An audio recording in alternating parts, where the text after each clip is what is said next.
Le monde ne serait plus jamais le même. Alors, quand l'humanité a-t-elle transformé la puissance de la science en sa propre destruction? Comment une idée peut-elle devenir l'arme la plus terrifiante de l'histoire? Quel était le prix du pouvoir caché au cœur de l'atome? Nous étions en 1939. L'Europe avançait sous un nuage sombre. L'Allemagne nazie avait envahi la Pologne, et le monde était entraîné dans sa seconde grande guerre. Mais cette fois, la guerre n'était pas seulement façonnée par des chars et des fusils, elle l'était par le savoir accumulé de l'humanité, par la science elle-même. À cette époque, Albert Einstein et le physicien Léo Szilard ont envoyé une lettre au président américain Franklin D. Roosevelt. La lettre avertissait que l'Allemagne pouvait extraire une énergie colossale de l'uranium, ce qui pourrait donner naissance à des bombes exceptionnellement puissantes. Roosevelt prit cet avertissement au sérieux. À ce moment-là, sans le savoir, l'humanité fit le premier pas vers le projet le plus secret, le plus coûteux et le plus destructeur de son histoire, le projet Manhattan. Einstein ne participa pas directement au projet, mais sans cette lettre, il n'aurait peut-être jamais commencé. Ainsi, la naissance de l'arme la plus puissante de l'humanité fut rendue possible par son avertissement intellectuel. Le gouvernement américain suivait avec inquiétude les avancées scientifiques d'Hitler. Si l'Allemagne développait la bombe atomique en premier, le monde pourrait faire face à un désastre irréversible. Cette peur jeta les bases du projet. Le projet démarra officiellement en 1942. Manhattan venait du centre de coordination initial, le Manhattan Engineering District. En apparence, cela ressemblait à une initiative d'ingénierie ordinaire, mais dans les coulisses, les esprits les plus brillants du monde étaient rassemblés. Cette gigantesque entreprise, menée en coopération entre les États-Unis, le Royaume-Uni et le Canada, devint rapidement l'une des entreprises scientifiques les plus secrètes de l'histoire. À travers le pays, des villes invisibles sur les cartes furent construites, Los Alamos, Nouveau-Mexique, Oak Ridge, Tennessee et Hanford, Washington. Personne ne savait ce qui se passait dans ces endroits. On n'en parlait jamais dans les lettres, ni à la radio. Des dizaines de milliers de personnes y travaillaient, ignorant pourquoi elles étaient mobilisées. Tout ce qu'elles savaient, c'est qu'elles faisaient partie d'un projet pour terminer la guerre. Ce secret était caché non seulement aux ennemis, mais aussi à leur propre peuple. Los Alamos fut choisi comme le cerveau du projet.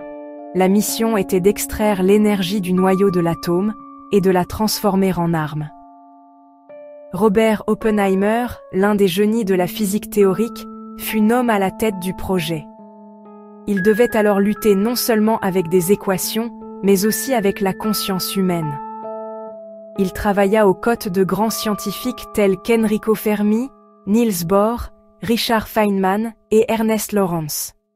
Chacun était un pionnier dans son domaine, réunis pour un seul objectif, créer la puissance qui mettrait fin à la guerre. Mais une peur profonde les habitait. Et si l'Allemagne réussissait avant eux? Et si Hitler obtenait la bombe atomique? La fin de l'humanité pourrait arriver beaucoup plus tôt.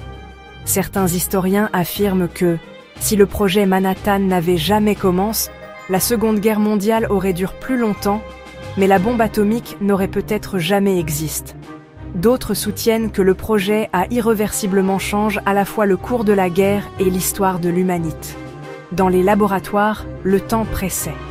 Les isotopes uranium-235 et plutonium-239 étaient ce part, et les réactions en chaîne calculées. Pendant que l'uranium était enrichi à Oak Ridge, le plutonium était produit dans des réacteurs nucléaires à Hanford. Ces réacteurs furent les premières sources d'énergie nucléaire artificielle de l'histoire humaine. Mais à l'époque, aucun scientifique n'était sûr que l'énergie libérée ne brûlerait pas l'atmosphère. La science avançait, mais plongeait aussi dans l'inconnu. En 1945, la théorie commença à devenir réalité. Les préparatifs du premier essai nucléaire étaient terminés.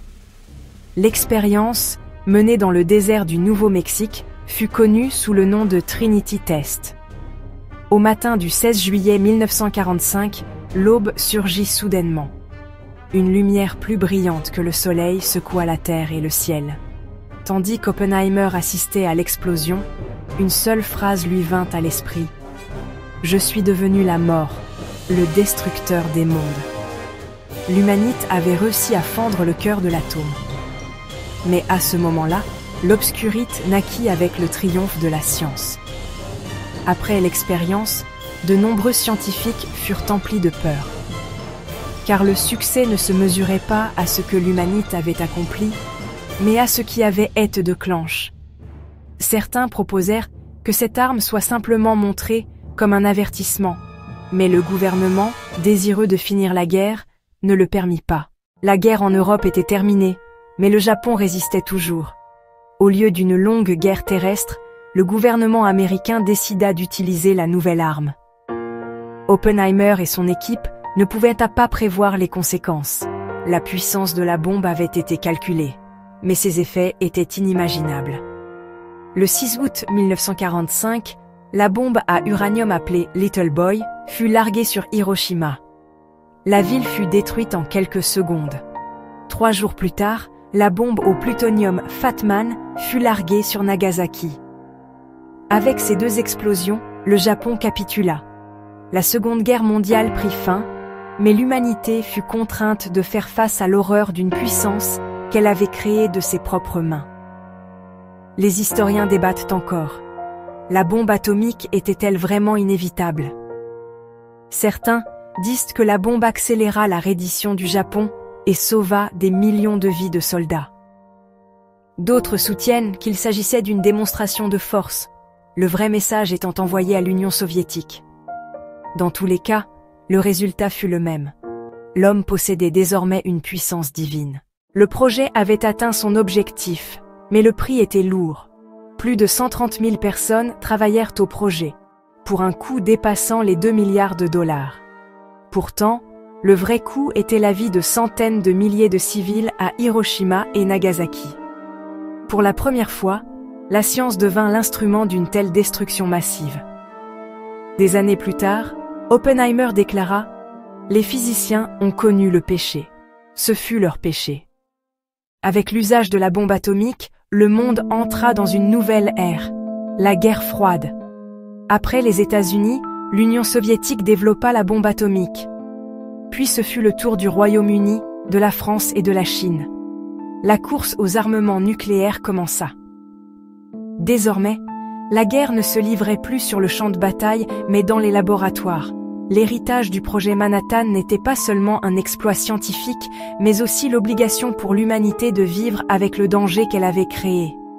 Durant cette période, les scientifiques commencèrent à se demander « Où commence la frontière de la science et où finit la conscience ?» Ce questionnement conduisit à la naissance de l'éthique scientifique moderne.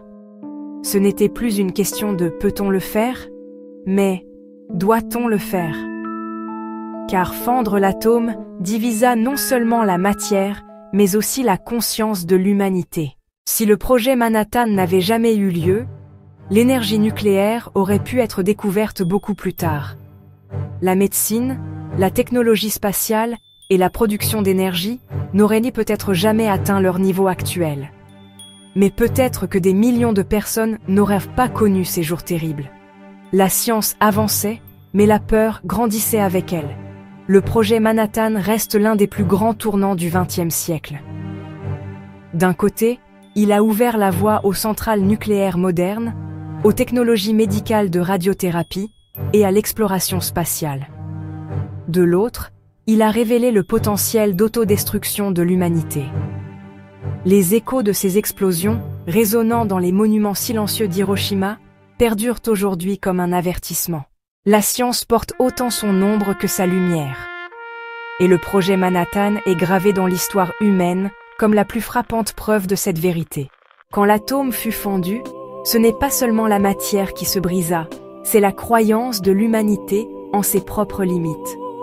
Depuis ce jour, l'histoire est divisée en deux. Le monde avant l'atome et le monde après. Pour voir plus de contenu comme celui-ci, n'oubliez pas de vous abonner à notre chaîne, d'aimer la vidéo et de partager vos opinions avec nous. Pensez-vous que le projet Manhattan fut un tournant pour l'humanité? Rendez-vous dans les commentaires.